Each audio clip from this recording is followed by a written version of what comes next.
The great Maya Angelou once said, do the best you can until you know better. Then, when you know better, do better. And tonight, we celebrate those who have done better, leaders and visionaries who inspire us to keep striving for progress. It's an absolute honor to share the stage with tonight's awards recipients. Congratulations to you all.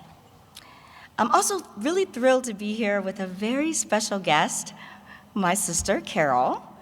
Carol, who is also my photographer.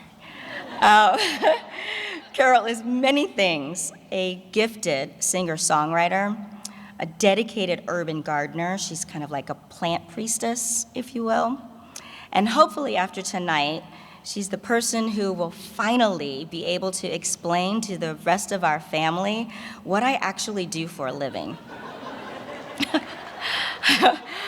As I reflect on the connections we build in our work and in our lives, Carol reminds me that family, whether by blood or by purpose, is at the heart of everything we do. So tonight, I'm going to take you on a little bit of a journey. I'll talk about my path to this work, the groundbreaking efforts happening across our state, and the critical intersection of clean energy and environmental justice. And together we'll reflect on how we can unite to create a future where climate solutions in Ohio leave no one behind. So as Joe mentioned, I'm a native Cincinnatian. Growing up in Cincy and more broadly in Ohio, I witnessed the transformative power of community firsthand, whether it was neighborhood cleanups, local festivals, or the collective spirit during really tough times, like when I'm cheering on my Bengals, right? These experiences demonstrated a simple but profound truth that when people come together with a shared purpose, they create meaningful change. From the rolling hills of Ohio's Appalachian towns to the bustling 52 neighborhoods across Cincinnati, I saw how Ohioans' resilience and ingenuity could overcome obstacles and form lasting connections. And it's in these moments that were instilled in me a core belief that has guided my life and my career, that where we live should never determine how well we live.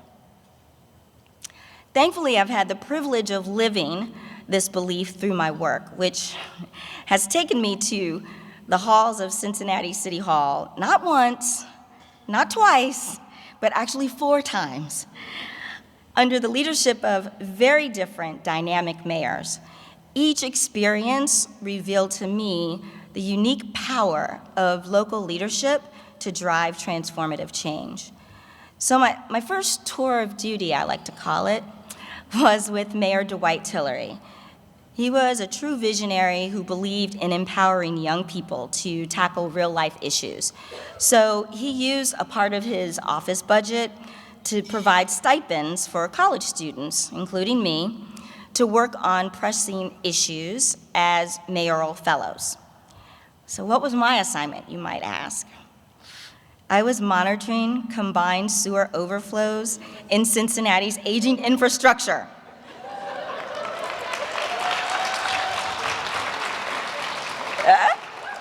Glamorous?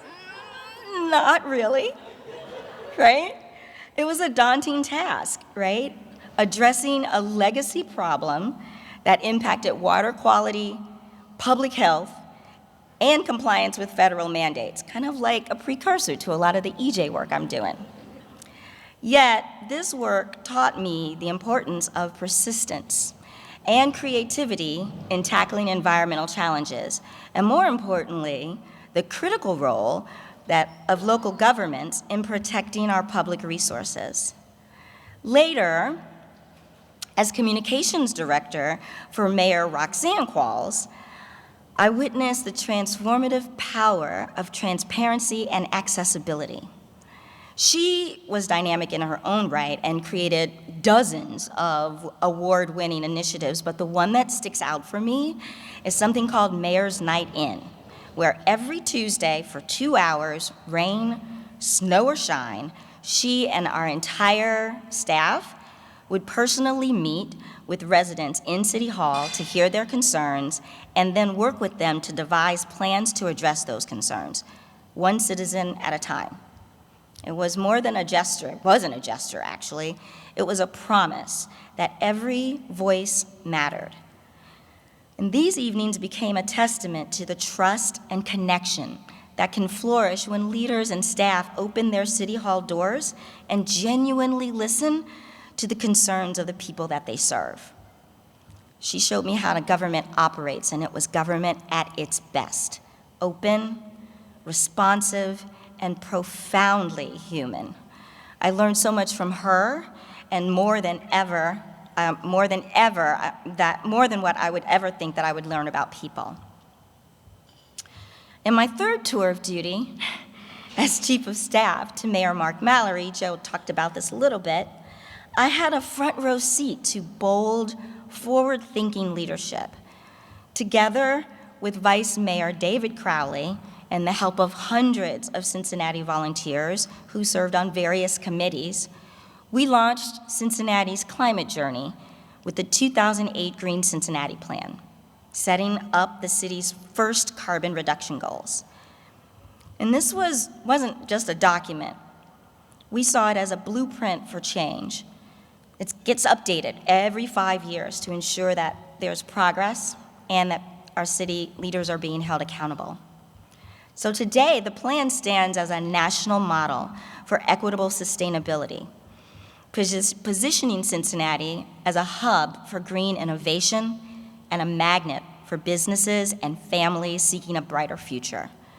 Mayor Mallory taught me that leadership means taking bold steps today to create the communities we dream of tomorrow. Now, President Lyndon B. Johnson is quoted as saying, "There are no problems we cannot solve together, and very few that we can solve by ourselves." And this truth is no more evident than in the halls of our city governments, where behind every mayor, every council member, every elected, are the countless and tireless city staff and public servants who keep the engine running. You guys are the unsung heroes of progress. And in many municipalities, especially the smaller ones across Ohio, they don't have the luxury of a large team. Some of them, it's just one person, right? Wearing multiple hats, solving problems, troubleshooting, spinning all the plates, but really turning ideas into something real and tangible with nothing but grit and determination. You don't just keep the lights on, you turn challenges into opportunities. And in my opinion, you all deserve capes and crowns.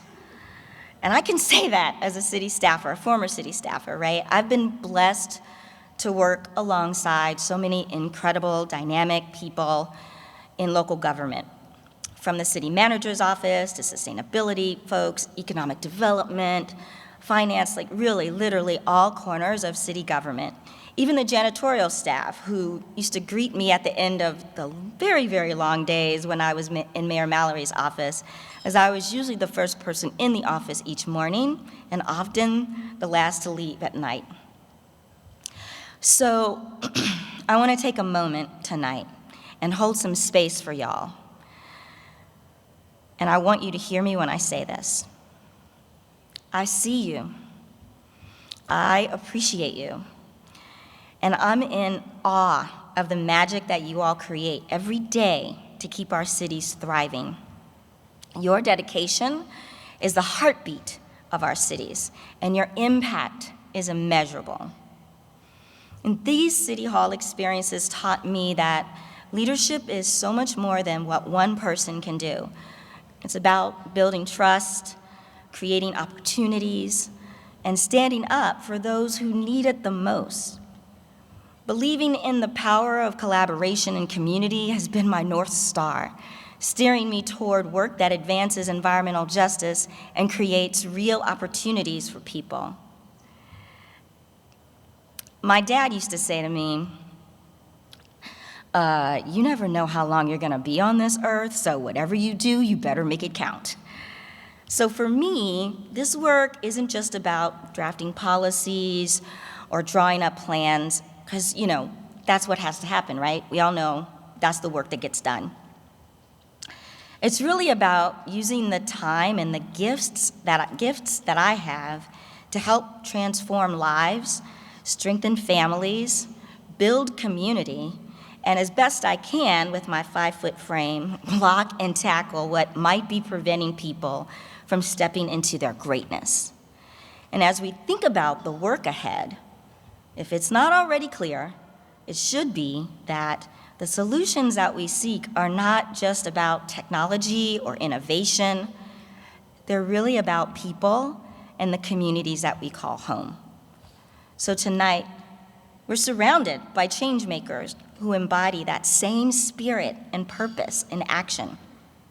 Look around this room, right? You should be able to feel the energy, see the creativity that it takes to turn ideas into action and action into transformation. I'm gonna take you back for a minute. Resilience is often forged in the crucible of adversity.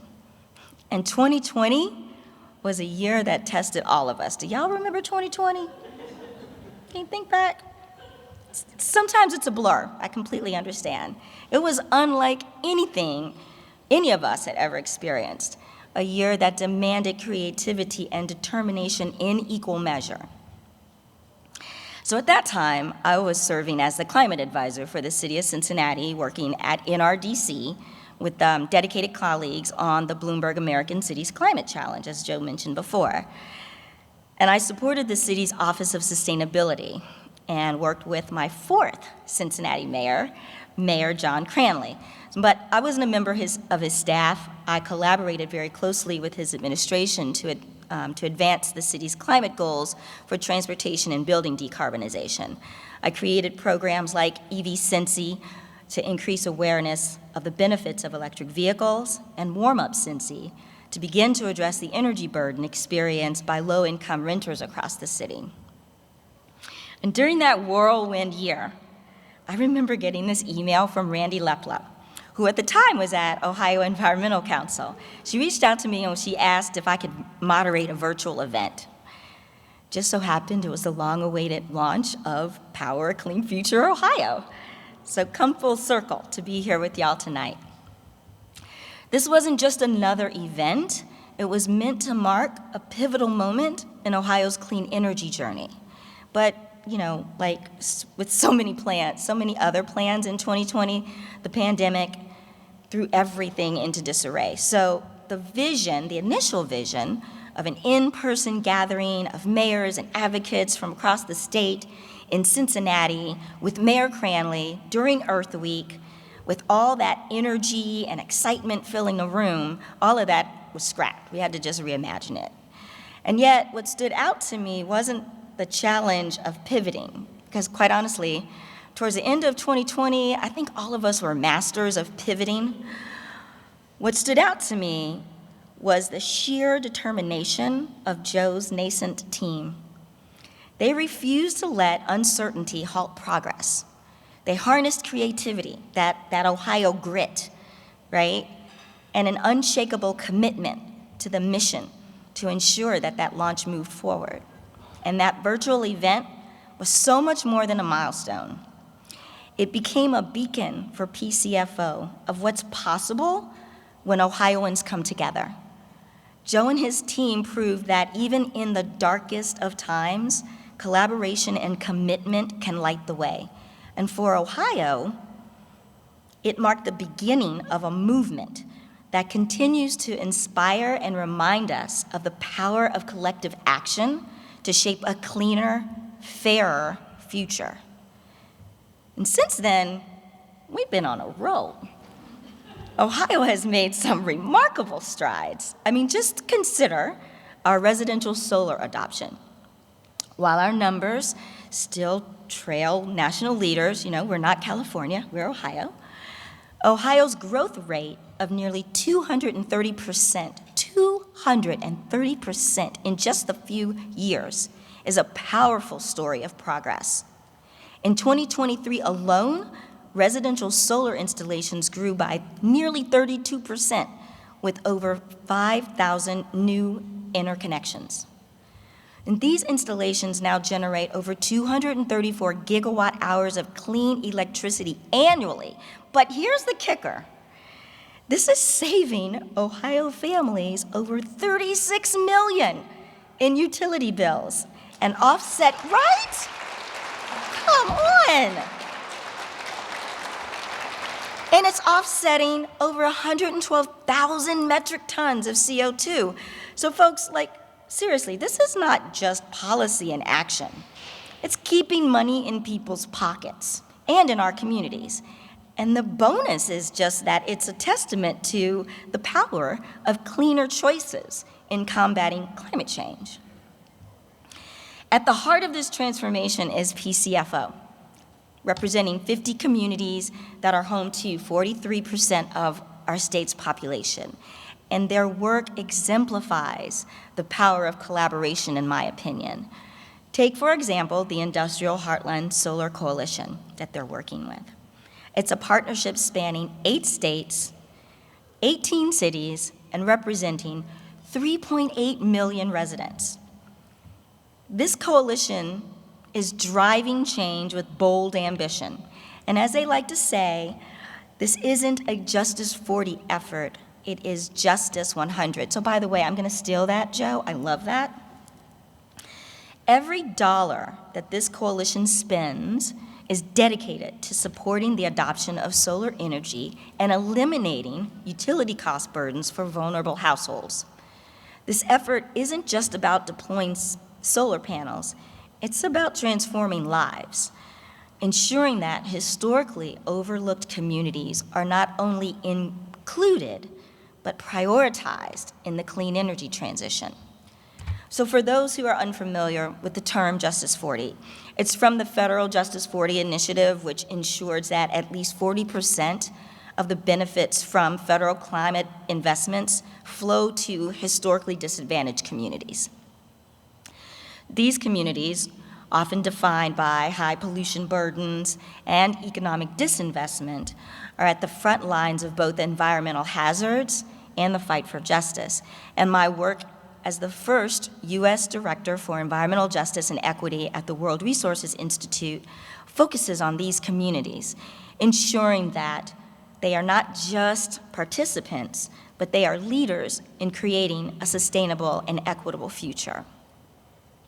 There's one PCFO story that they shared with me that sticks out to me, and it's about a guy named Gerald, who's a young man who I believe exemplifies both the challenges and the promise of Ohio's clean energy transition. The PCFO team met Gerald a few years ago while they were door knocking to support a renewable energy aggregation ballot initiative. And Gerald had just started as a solar installer. Clearly a job that he was very passionate about and very committed to because he had to commute to Indiana every week to do it. Think about that. That commute wasn't just an inconvenience, it was a barrier to him building a stable and sustainable livelihood close to home. And actually, it was an example of Ohio exporting really, really amazing talent. However, today, thanks to local government leadership and smart investment in clean energy, jobs like Gerald's are increasingly available right here in Ohio. In fact, Ohio is home to about 8,000 solar jobs, a number that has steadily grown as the state continues to embrace renewable energy. These aren't just numbers on a page, they represent real people with real families who are building stronger futures in Ohio. And what makes these jobs even more powerful is their ripple effect. They support economic stability, not just for workers like Gerald, but for entire communities, as new clean energy projects drive investment, innovation, and opportunity. The connection between economic growth and the clean energy transition it's not theoretical. It's actually happening in towns and cities across Ohio, where leaders like you are proving that sustainability and prosperity go hand in hand. You don't have to sacrifice one for the other. That is such an old argument. Gerald's story should remind us that the work that we do isn't abstract. It's about really unlocking potential. It's about opening doors to progress. It's about ensuring that the clean energy future benefits everyone, everywhere. As I stand here tonight among the leaders, advocates, and innovators, I'm reminded of a very simple truth. The work of justice is never solitary. It's always collaborative and engaging. It binds us together. It weaves a future where every child can breathe clean air, every home is powered sustainably, and every community thrives. So tonight, I'm going to leave you with a little bit of homework and a challenge. Don't just leave here with ideas, because you're going to hear a lot of them. You're going to see a lot of them in the awards, right? Don't just leave here with ideas. Leave here with resolve. Leave here with a firm determination to continue taking action. Ask yourself regularly, daily even, if you have to, how can I be the spark for change in my community? Because the work ahead isn't just about policies or programs. It's about us. It's about you. It's about me. It's about our families. It's about Ohioans. Together, let's ensure that the legacy we build, the stuff that we do to make our time count, is focused on creating an Ohio where everyone, everywhere, has the chance to step into their greatness and shine. Thank you very much.